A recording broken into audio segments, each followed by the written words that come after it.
like me, say it's all men, we're talking about conditioning. All men does not mean all men rape or assault or harm women. It means all men are raised inside the same system that teaches male entitlement to things like space and authority and bodies and emotional labor and authority. And that conditioning exists whether or not it's acted on. Nobody who grows up male is exempt from it. A gun doesn't have to be fired to be loaded. Conditioning doesn't have to be acted on to be real. Every man who is raised in patriarchy is handed the same basic operating system.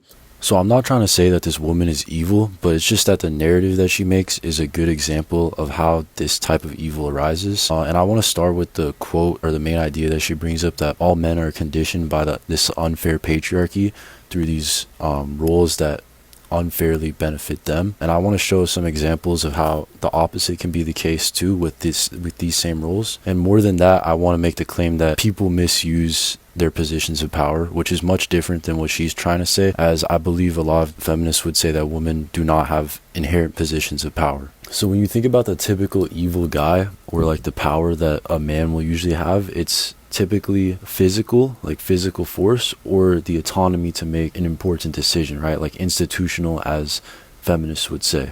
This type of misuse of power is really easy to spot, and it's really easy to identify as something that's unjust. So when you think about the typical evil woman, it's, I would say, usually sexual power that's misused, and this is not something that is as direct as using physical force. Misusing this type of power usually has to do with bad intention, which is something that is much harder to prove, and also something that you can always argue against. So a common example of this could be in a traditional marriage where, you know, if you have a husband who's beating his wife, that's very obviously wrong, and nobody is going to debate against that. You wouldn't usually see a wife beating a husband. What you would see is a wife using some type of emotional manipulation to get a husband to do something bad. This could look like intentionally acting uncomfortable or sad for the sake of making someone else do work for you. But even if you do actually feel sad or uncomfortable, your emotions are not always valid. There's something known as selfishness. Now, a lot of feminists will agree that that type of behavior is wrong, and they'll say that this is not really what patriarchy is about at all, and we just need to abolish gender roles entirely. What I'm hearing is that you don't want an equal partner, and you don't want to be treated like an equal partner.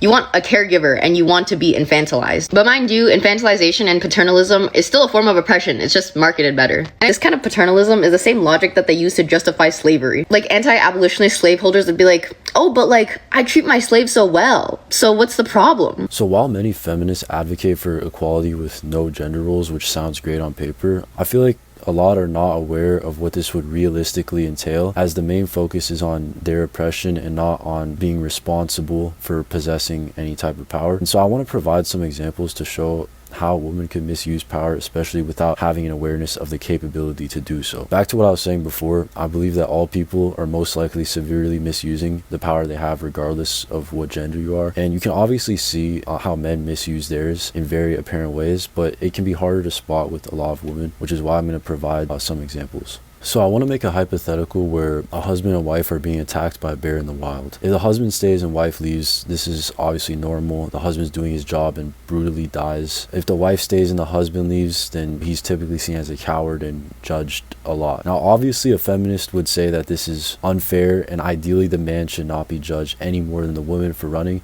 and both should try and stay. The main problem I have with this is that I think that in reality, I do not see many women voluntarily doing torturous work when it is mandated for someone to do it for the sake of preserving gender equality when they have the autonomy to direct it onto a man. And I think you're really especially not doing this if you just assume that this isn't an issue at all. Granted, it's really easy to say that you would do some torturous work for the sake of preserving gender equality while you're sitting on the couch, but in reality, I think this is a very scary and painful thing that people will try to avoid at all costs. Now, I think that someone who's actually striving for equality would start by bringing up their own moral limitations and then incorporating that into their argument about societal imbalances like patriarchy or anything else like that. Now, it's also very apparent that in the clips I showed, those people didn't really seem to do that at all, and they were mostly just complaining about other people being the problem.